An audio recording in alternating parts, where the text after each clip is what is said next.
Halo teman-teman, selamat datang di video pembelajaran ketiga program DigiWise. Kita akan belajar tentang berpikir kritis saat menggunakan media digital. Siapa saat ini yang tidak menggunakan media digital? Sebagian besar dari kita menggunakannya setiap hari.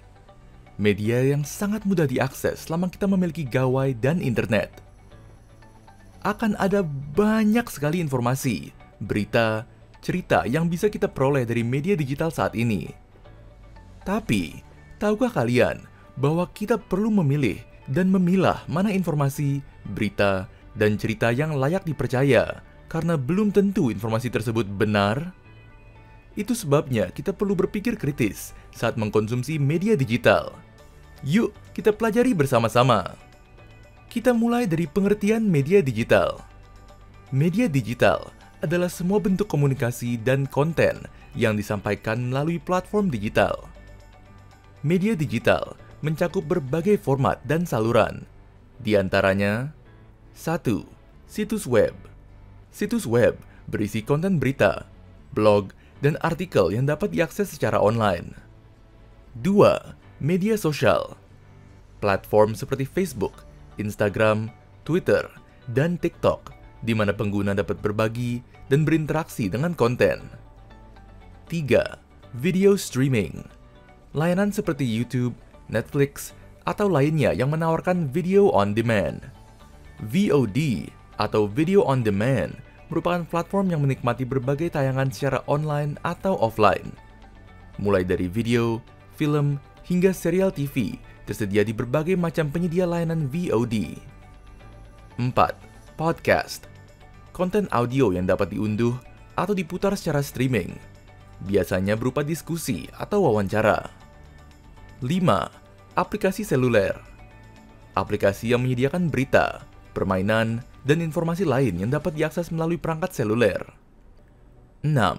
E-book dan e-magazine.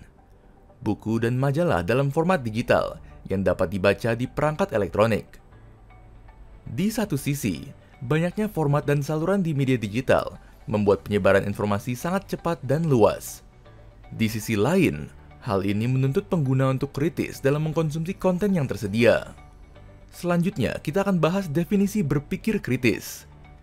Berpikir kritis adalah kemampuan seseorang untuk bisa menganalisis, mengevaluasi, dan menafsirkan informasi dengan cara yang masuk akal dan rasional. Ini melibatkan kemampuan untuk mempertimbangkan berbagai sudut pandang, mengidentifikasi hal yang bias atau meragukan, dan membuat keputusan berdasarkan data yang kuat dan akurat. Dengan memiliki cara berpikir yang kritis, kita akan mampu untuk mengajukan pertanyaan yang tepat, memecahkan masalah, dan menarik kesimpulan yang masuk akal.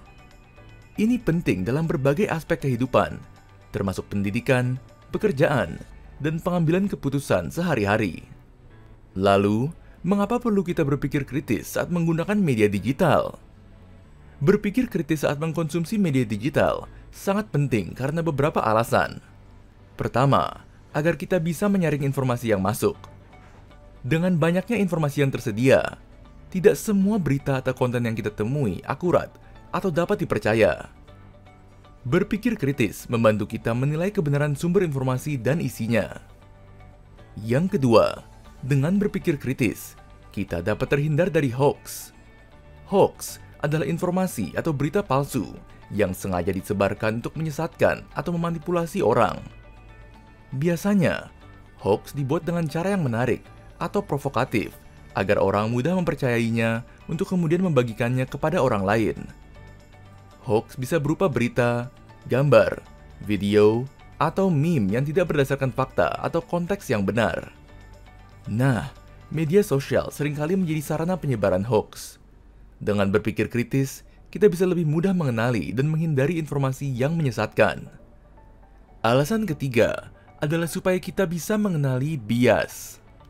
Bias adalah kecenderungan atau pilihan yang dapat mempengaruhi cara seseorang berpikir, merasa, atau bertindak seringkali tanpa sadar. Bias bisa memengaruhi cara kita menilai, mengambil keputusan, dan menerima informasi. Setiap berita memiliki sudut pandang dan kecenderungan tertentu. Dengan berpikir kritis, kita bisa memahami sudut pandang tersebut dan menilai apakah informasinya disajikan secara adil. Keempat, memiliki pendapat berdasarkan informasi yang sesuai. Dengan menganalisis informasi secara mendalam, kita memiliki pendapat yang lebih informatif dan menjadi tidak mudah terpengaruh oleh opini orang lain. Alasan kelima, dapat menyadari manipulasi-manipulasi atau kebohongan-kebohongan yang beredar. Banyak media digital menggunakan teknik tertentu untuk menarik perhatian atau manipulasi emosi kita. Dengan berpikir kritis, kita bisa lebih waspada terhadap manipulasi ini. Alasan terakhir, berpikir kritis dapat membantu kita mengembangkan keterampilan analitis.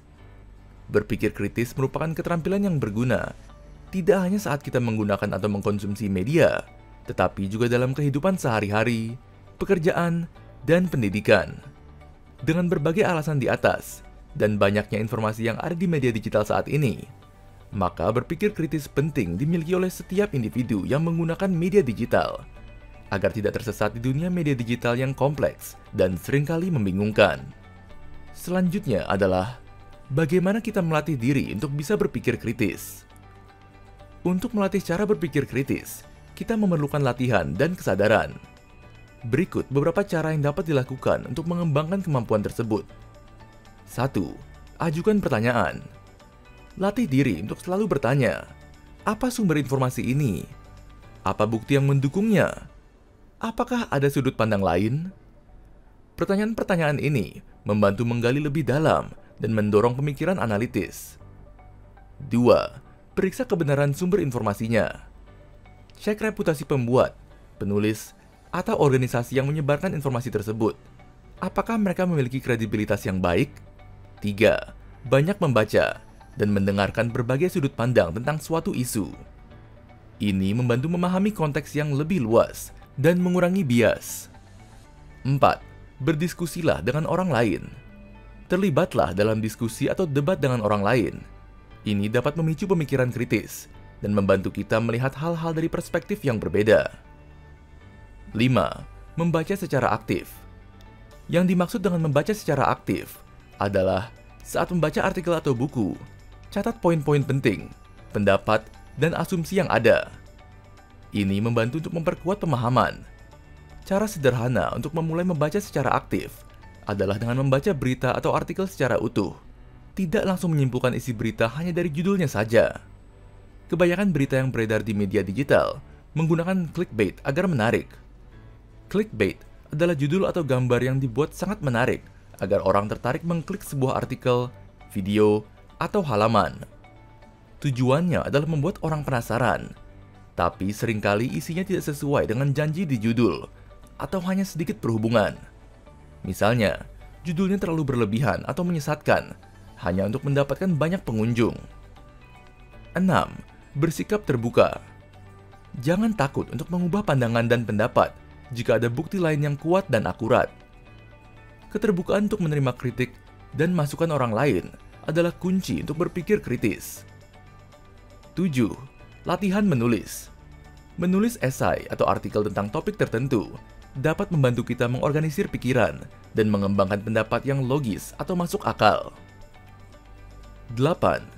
Ikut dalam permainan atau aktivitas yang memerlukan pemecahan masalah, seperti bermain permainan detektif, teka-teki, catur, atau permainan strategi.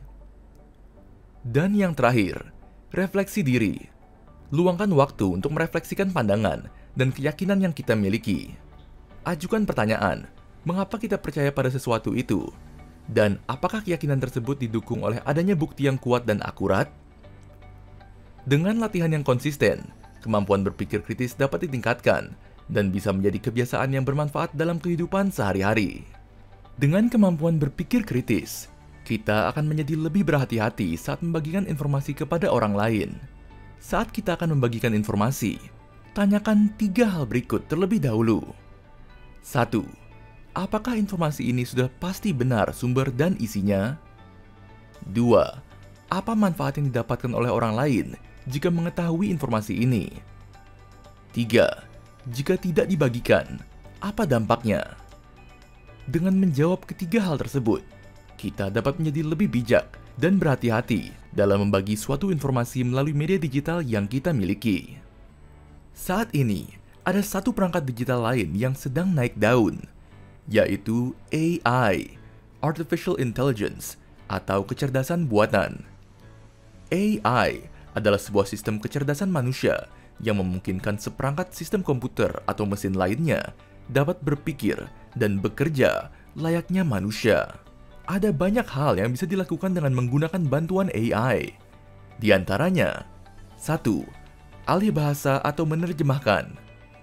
Kita dapat meminta AI untuk mengalih bahasakan dari satu bahasa ke bahasa lain. Bahkan, kita bisa memilih mau diterjemahkan dengan bahasa yang formal, semi-formal, atau kasual. 2. AI juga bisa digunakan untuk membuat kreativitas atau seni, seperti membuat pantun, gambar, video, bahkan musik. 3. Dalam bidang transportasi, AI dikembangkan agar manusia tidak perlu mengemudi dan bisa memilihkan rute tercepat. Berlaku juga jika ingin menggunakan transportasi umum di kota atau negara tertentu.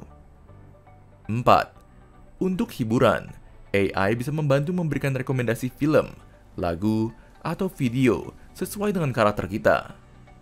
Dan tentu saja, dia bisa diminta jika kita ingin bepergian keluar kota atau luar negeri. Dia bisa membantu membuatkan jadwal perjalanan, kendaraan yang digunakan, hingga jumlah biaya yang diperlukan. 5. Dalam bidang pendidikan, AI dapat digunakan untuk memberikan informasi mengenai hal-hal tertentu, seperti ilmu sejarah, ilmu sosial, ilmu alam, dan sebagainya. AI juga dapat memberikan rekomendasi pembelajaran selanjutnya. Dengan kecanggihan yang luar biasa, apakah AI bisa menyesatkan atau memberikan informasi yang tidak benar? Ternyata bisa. Bagaimana? Pertama, informasi yang diberikan tidak akurat. Data dan fakta tidak sesuai dengan peristiwa sebenarnya. Kedua, adanya anomali atau keanehan visual, baik pada gambar maupun video. Misalnya, terdapat detail yang tidak wajar. Contohnya, tangan dengan jumlah jari yang salah, atau objek yang terlihat aneh. Atau juga ada bagian tubuh dan latar belakang yang tidak sesuai secara anatomi. Atau jika beberapa bagian gambar memiliki resolusi lebih rendah atau lebih buram daripada lainnya. Hati-hati jika menemukan gambar atau video dengan ciri-ciri tersebut. Ketiga, audio atau video palsu, deepfake, gerakan mulut yang tidak sinkron, pengucapan kata yang salah, atau suara yang datar dan tanpa emosi. Tapi kita bisa tetap menggunakan AI, asal kita berhati-hati. Bagaimana cara kita mewaspadai AI? Selalu periksa sumbernya. Kita bisa meminta AI memberikan informasi tentang sumber data yang digunakannya. Cek sumbernya. Pastikan informasi yang diberikan berasal dari sumber yang terpercaya. Jika berkaitan dengan gambar, suara, atau video, kita bisa menggunakan alat pendeteksi deepfake. Ada beberapa aplikasi yang dapat digunakan untuk mendeteksi konten palsu. Jangan langsung percaya semua informasi yang diberikan. Bandingkan informasinya, cross-check dengan sumber lain untuk memastikan kebenarannya. Iya, memang AI bisa menyesatkan, tapi juga begitu banyak kemudahan dalam menggunakan AI. Sehingga sebagai manusia, kita tetap perlu bijak saat menggunakannya. AI memiliki kemampuan luar biasa, tetapi tidak sempurna. Teknologi ini bisa menghasilkan informasi yang keliru atau bias. Sehingga penting untuk selalu memverifikasi dan meng-cross-check ulang informasi yang dihasilkan AI. Gunakan AI sebagai alat untuk mendukung dan membantu tugas kita, bukan untuk menggantikan kita mengerjakan tugas tersebut. Karena seperti yang sudah disampaikan sebelumnya, AI tidaklah sempurna. Sehingga, kritislah terhadap hasil atau output yang dihasilkan oleh AI. Cross-check lagi sumber informasinya, pastikan terpercaya, dan cross-check dengan sumber lain terkait informasi tersebut. Hindari ketergantungan terhadap AI. AI adalah kecerdasan buatan yang bekerja dan berpikir seperti layaknya manusia. Tapi dia bukan manusia. Tetap kembangkan keterampilan berpikir kritis dan kreatif tanpa bergantung sepenuhnya pada AI. Pastikan proses belajar atau bekerja tetap melibatkan pemikiran manusia.